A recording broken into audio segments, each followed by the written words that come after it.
Quite frankly, I paid for the research myself. I didn't know if it was going to work. They placed a PO and we didn't even have packaging together. It is essential to keeping the DNA of the business, but also the authenticity and your point of differentiation. All three of us are not afraid. If we do not feel something is right, it's off, we're going to speak our mind. Most founders start with an idea and go looking for an ingredient. The Taylor sisters started with the ingredient and had to build everything else around it. Their family has farmed plums in North California for 4 generations. For most of the time, the plum pits were just waste. Le Prunier turned them into the hero ingredient for an organic luxury skincare line that now sits in Goop, Anthropologie, Neiman Marcus and Bloomingdales, to name but a few. This is a story about vertical integration before it was a trend and patience in product development. And then also how to work with 2 other co-founders who also happen to be your siblings. Jacqueline, welcome to How to Startup. To kick it off with, could you tell me which of the 3 of you sisters had the idea first? Yes, that would be myself. I graduated from UCLA and I was pre-med going into school. I have an extensive background in science and a love for science. Also, I went to culinary school after I graduated college. And so at the end of the day, those 2 worlds have combined and I really have a love of ingredients, creation, creating products and combining them together. We had been throwing away this waste on the family farm. And I really looked at all the waste. I did a bunch of years of science on it. And lo and behold, it had so many beautiful benefits. So this was really the light bulb moment. But to answer your question, it was my background in science that really helped spark my intuition to look into the waste on the family farm. So the farm, was it a fruit farm or is it particularly a prune farm? So great question. We have been farming for over 107 years now. Crazy, a long time. 30 years of that has been organic. And our father really had the foresight before organic farming was truly even like a household term because now everybody wants organic, you know it, but it wasn't a thing back then. He grew just about everything. So cherries, watermelons, apples, you name it. And my sisters and I, we used to do farmers market selling all of the fruit. So that was our summer job. It was something that he wanted us to be productive during summer times. So when we were in our teens, younger, we had all of these different fruit, but then he really saw from his travels overseas in Asia, there was a huge demand for the dried plum, but also too really went into making that change is the shelf life of a dried plum is forever because the process from changing it to a plum to a prune it extends the shelf life. So as you can imagine, with fresh fruit, that perishes super quickly. So he changed all of our crops, took out all the watermelon, the peaches, cherries, and he switched it to plums. So we have been plum farmers now for a very long time. But to answer your question, we did all kinds of farming early on. Honestly, the best peaches I have ever tasted to this day. Oh, amazing. So to build a brand from a waste product is probably every founder's dream. To take something that has no value, it's going thrown away. Where did that idea come from? And how did you cost up the supply of this? So I had a really good girlfriend that very smart, super savvy business-wise. She said, Jackie, you need to put together a business deck. And so she told me to go on statista.com and I pulled all these stats essentially because I know ultimately if I was going to put this together, is this going to be a viable business? Is this scalable? Will this make revenue? And so I put this together. I put a big deck together and took me a bit and I approached my father and I showed it to him. And of course, as you can imagine, the dried plum industry has predominantly been male dominated. And so the idea, I will say, made my dad like, what is this? But I remember I sat on the ground in the living room. He was in his chair. I presented it to him and we walked through it and really showing him the numbers. And I thought this could be a viable business. And in our travels, my sisters and I going to Japan and Korea, we would go on as business trips, but it's not as though we would really contribute in the meetings, right? We would sit there, but like a fly on the wall, really absorbing all of this information, taking in everything they talked about, how highly regarded the dried plum was. And it wasn't until we were much older later in life that it was really a light bulb moment they regarded it as beautiful superfood, but we really weren't doing the same here in the States. It was truly like a huge white space, a gap here in the market. When you think of a dried plum, you think of maybe grandma or mom and dad, your kids having them for digestive purposes, but not necessarily for beauty purposes. No, because we'd have them in the UK growing up. It's like on yogurt with breakfast, but it was a useful thing to have if you wanted to get your system going again. Exactly. Yeah. Totally. But also an interesting statistic. So dried plums contain more antioxidants than kale, blueberries, and spinach. And this is a known fact. It was a large study done by Tufts University, a nice university here in the United States. And they did the study. And so I knew that. And that kind of was a light bulb moment for me. I thought, okay, if that is the case, if that is true of the edible dried plum, then wouldn't it make sense the same with our byproducts on the family farm? And so I knew we were discarding the dried plum pits. And so I did a bunch of testing. At the time, I was holding other jobs. Quite frankly, I paid for the research myself. I didn't know if it was going to work. So I quietly worked on it while holding other jobs. And it took about 2 years of research.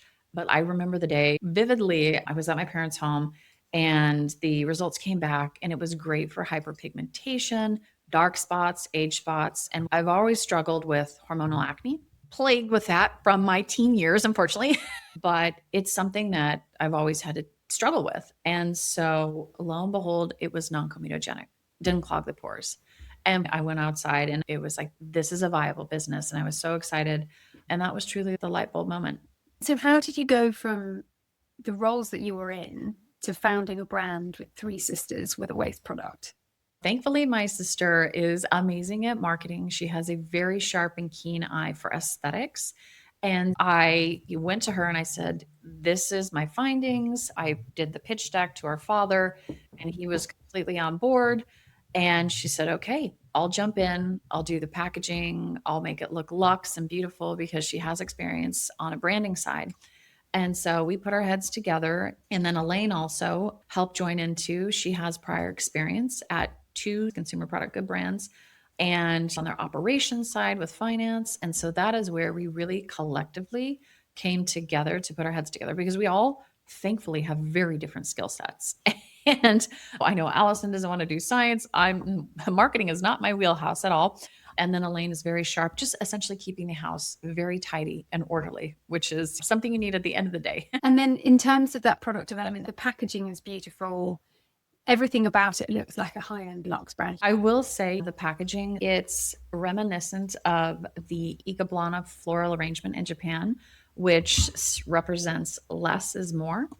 And so on the side of the packaging, it's just very delicate plum blossoms, but it's kind of the ethos of the brand that less is more goes into formulation. In terms of you each having your own individual roles and then now coming together as three sisters, how do you work with the original farm? So at the end of the day, my father is a true businessman and very entrepreneurial at heart, no different than our summer farmers markets. We had to earn everything. So you best believe that, yes, we do have to pay. The business is completely separate from the family farm. Prunier is a different entity than the family business. And so we treat the family farm like a true vendor, any other vendor we would. We place a purchase order. They give us a lead time, a timeline that when the product will be ready. What is interesting in that sense that as we've scaled and grown as a business, and thus the demand has scaled, we've, of course, as the business, had to invest in equipment and machinery to support that growth. We don't have boots on the ground per se. It's the family farm that does the pressing and the cold pressing. But my sisters and I have come in the business and have purchased equipment to support that growth and the production of the oil and the cold pressing, which is such a beautiful and very thoughtful and interesting process that we do on the family farm. So you're extracting the oil from the prune stone. Exactly, yes. Gotcha. So you had a 2.5-year R&D runway before you launched. Most founders in your audience would rush to market, but you waited. How did you fund that period? Because that's quite a long time in some founder years. Oh gosh, I held multiple jobs. It was not easy. I think often from the outsides, it can look quite glamorous. And there are moments that it has been a lot of hard work, and it's having a lot of grit and persistence and working through the no's, because you hear that a lot along the way. And just, I will say, Allison, I remember, just continued to push me and say, keep going, keep going. And I think at the end of the day, if you don't believe in yourself, if you don't push yourself, then no one else is going to believe in what you're creating, what you're presenting, and you have to love your product. And so I put all my heart, my energy, and I was so dedicated to this and building it out, the concept, and then also in tandem working with Allison on the packaging. So come 2018, this was pre-COVID, times are very different, right? We launched at Indie Beauty. So at the time, it was an expo here in the United States. And our first ever vendor was there and picked us up, Neiman Marcus. That was your first store? Yes, yes. Wow. And they ended up placing an order. And at the time, we didn't really know if anything would come of it going to the trade show. But they placed a PO and we didn't even have packaging together. So we had to rush to get it produced and packaged. And as you can imagine, like excitement, but also, can we fulfill this in time for their timeline? And you obviously, you don't want to annoy Neiman Marcus. You want to go in everything perfect. You have a fragrance client who do their PR for in the UK, Mathieu Prunier, and their first store was Harrods. Oh, okay. No pressure. I know exactly. You need to execute and go now. But thankfully, my sister's so good and has that great design eye. So she really nailed down the packaging. Would you recommend people who are starting into product-based businesses have a long runway? Were you grateful for that 2.5 years? I definitely was. I needed it to be perfect. But not only that, it is something that represents yourself, the family farm. And through, I needed to make sure that it was efficacious, because at the end of the day, you need to make sure that it works and it's to a certain standard. And I think that's something that is so unique about the family farm. Our father takes so much pride in what he produces and what he sells and creates. And so that same authenticity really goes into the final product. So for me, it was just about making sure the product was beautiful, really efficacious, and taking time to do that, because you can launch a product quickly, but you'll inevitably have shortcuts. And I truly do think that is why it is such a cult favorite product.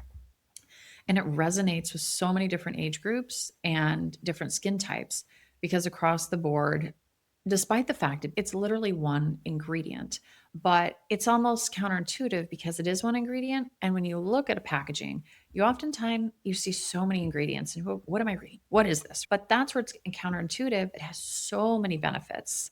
And with certainty, I feel good about putting this on my skin and on my face. It's so hard because it's so many people, done is better than perfect. You've got to put your head above the parapet or learn by doing. But there's such a fine line, I think, between launching when you're ready, launching when the business is ready, launching when the market is ready.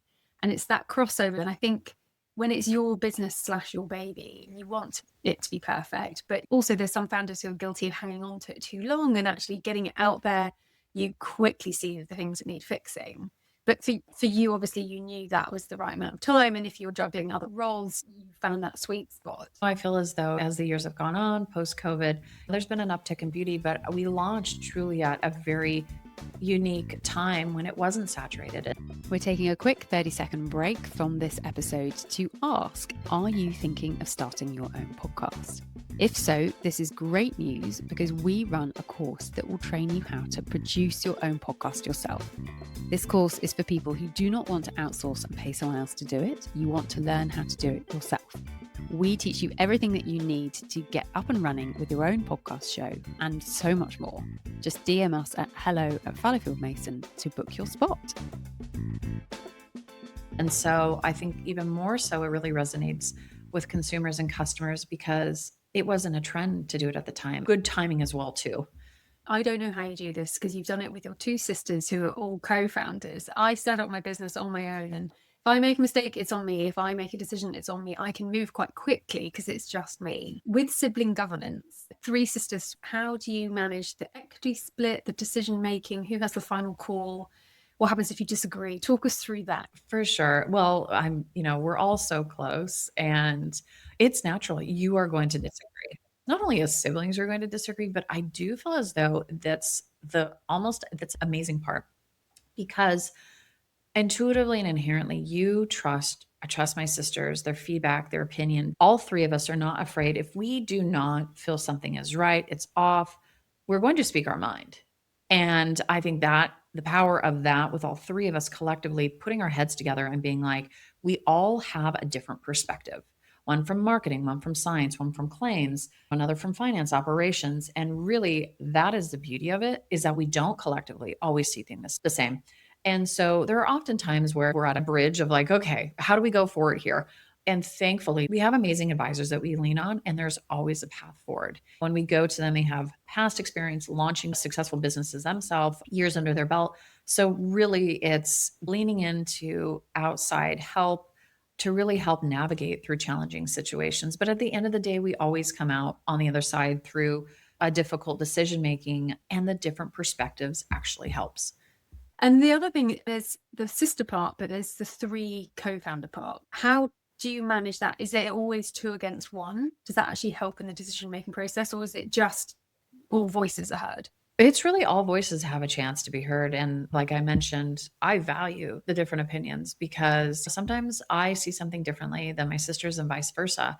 And so it's that different perspective. I think that really putting our heads collectively together makes things work. So I have three little ones, and my youngest sister, Elaine, she's just had her second child. And I feel as though it's been nice also because you can lean on the support and the ebb and the flow as I've had children, really being like, hey, I can't travel right now. I have to be at home for something kid related.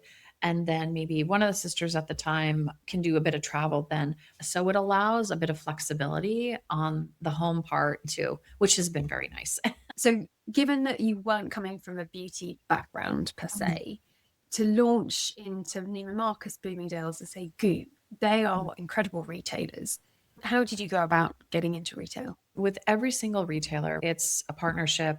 We create a specific brand deck. But I really do feel as though ultimately the heritage piece, the farming story really resonates with whatever client or new vendor. So I really do feel as though that is something we have focused on in our vendor pitch and our vendor deck. And because it's truly such a unique aspect, the family farm is vertically integrated. So at the farm, we oversee the entire life cycle of the farming practice and also creation of our oil. And so from start to finish, we grow the ingredient, we harvest the ingredient, we are there cold pressing the ingredients. And so truly we own that entire life cycle, so can guarantee that ingredient authenticity. And I'm 2 hours from the farm. So I can go there. I can be there to really give that guarantee because I do think that's what speaks so strongly also. And we've been farming for so long. The market is saturated. And what is the North Star? What is the point of differentiation? And that is something we truly breathe on the family farm, that ingredient story, but also that attention to detail in the raw ingredient. And that is translated into our final formulations. And for you, when you found out you got into Goop, what was that feeling like? Oh, it was amazing. It was so amazing because Gwyneth, she's an amazing woman and dynamic, interesting. And so, of course, it's to get that seal of approval being brought on was just really amazing. And they have a store here close to where I'm at in Marin. And then, of course, they have one in SoCal. And so they've been so supportive and a great vendor. We do events there for the new launches with their products. And they've just been such a wonderful partner, but very exciting, particularly too, from a marketing perspective. I think that's always has a halo effect on the brand because anytime you launch a new product, that of course, they'll do a product roundup sometimes for their holiday time, like what are their top products? And I know Plum Body and Plum Talks, several of our products have been included. And so that's been a nice halo effect we see sales wise, of course. Yeah, it's just wonderful to see an independent brand succeed at such an international level. And with the Asia origin story, what did you see in the Japanese and Korean markets that US clean beauty was missing? They just regarded the dried plum as this beautiful superfood. And it has so many benefits, vitamin A, vitamin E. It's really great for anti-aging, but also inflammation. So not only topically, but also as you ingest it as well too. So of course, for your heart health, for your gut health, you name it, for osteoporosis, it has a multitude of benefits. And we saw in Japan and Korea, particularly, sometimes they would pickle the plum, but then also they would do yogurt. So almost like an extract, a thick molasses, and they would put that in their yogurt in the morning. But it is so delicious. And so that is really the white space. And it's seen as a sexy ingredient over there. And it just really was not over here. And what I truly think resonates here in the States and for that white space, that gap, is that the entire line is National Eczema Association approved. And so we're also Surrett Seal approved. So that's pregnancy, breastfeeding safe, pediatrician tested, dermatologist tested. There's no essential oils in any of the products and hypoallergenic.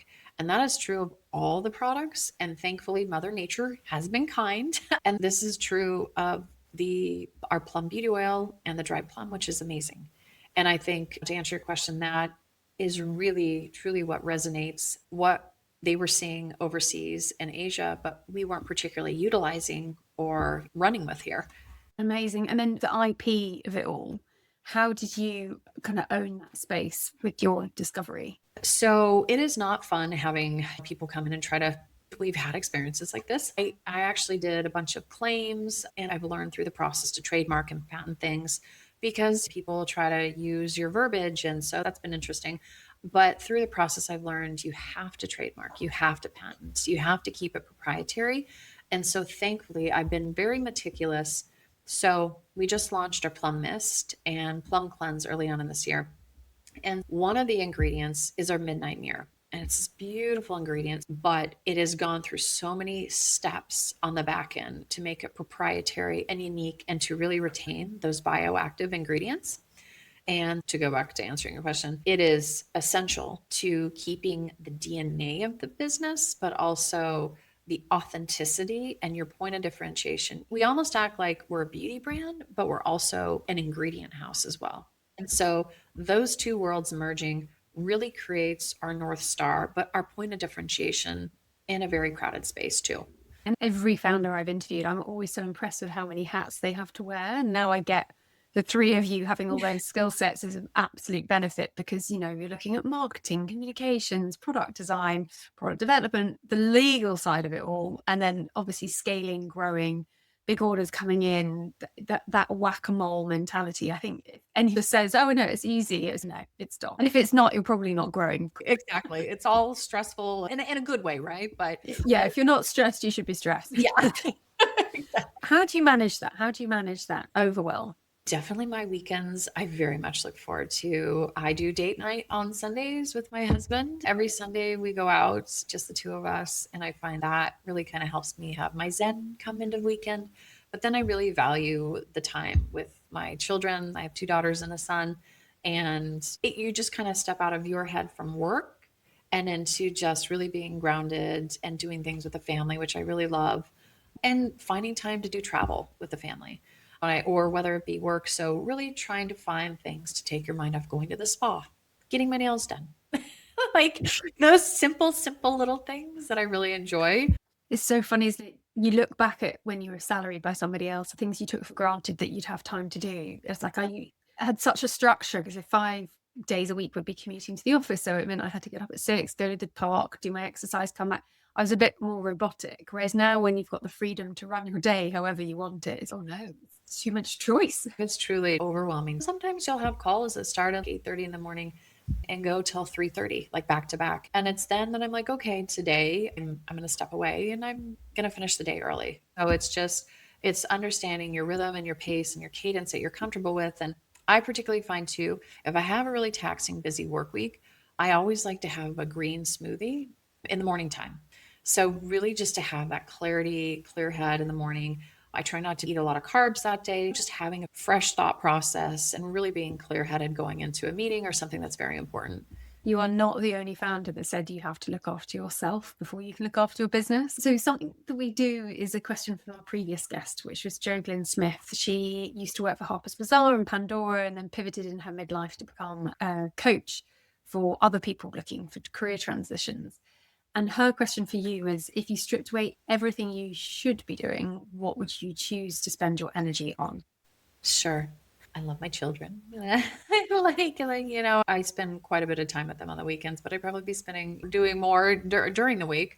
But then also, I don't play as much tennis. So I would probably allocate more time to be doing that. I used to have played it in high school. I find that it's just great. You're working out and you don't feel like it. Yeah. Oh, I've just recently taken up paddle, so it's the same thing. It's ridiculously competitive and it's quite easy to be okay at it. So everyone quite enjoys it, but it's quite fun. But your brain is occupied, you're not on the screen. I hear you. It's good to have something else. Exactly. And you jump back in and you haven't done it in a while. So you can't be too terrible, right? Because it's riding a bicycle. If you do it again, you're still relatively good-ish. So if I had all the hours in the day and all the time in the world, I probably would be doing more tennis.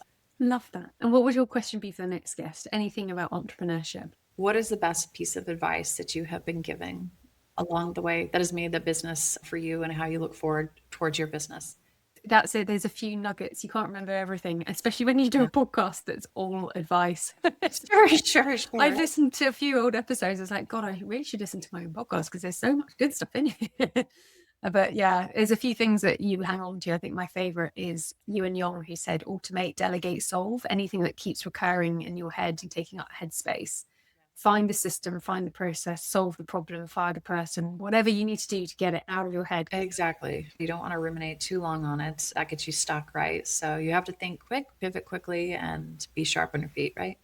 What was the best piece of advice you were given? I think I would go back to, if you can't take care of yourself, you can't take care of others, you can't take care of your business as you should. So really prioritizing yourself, your sleep, your health, when you know you're not feeling well, taking time to sleep, and really knowing when to say, hey, I need to step away. I got to focus on me. If you can show up for yourself, you're going to show up better for others. It's so hard to do because the business is always going to need you and need more from you than you can give. But knowing that line, and touch wood, I'm pretty good with my old immune system. So when I do get ill, I get a head cold, but it's like, it's man flu. I'm there to die. And it's like the world is ending. And I'm like, just give into it. Yeah, no, you got to know when to say, hey, I need me time. So it's very important. Thank you so much for all of your wonderful words of wisdom and advice, and for creating such an incredibly beautiful brand.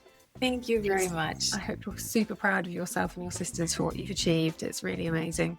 Can't do it without an amazing team. Thank you very much. It's been a pleasure speaking. I really enjoyed this.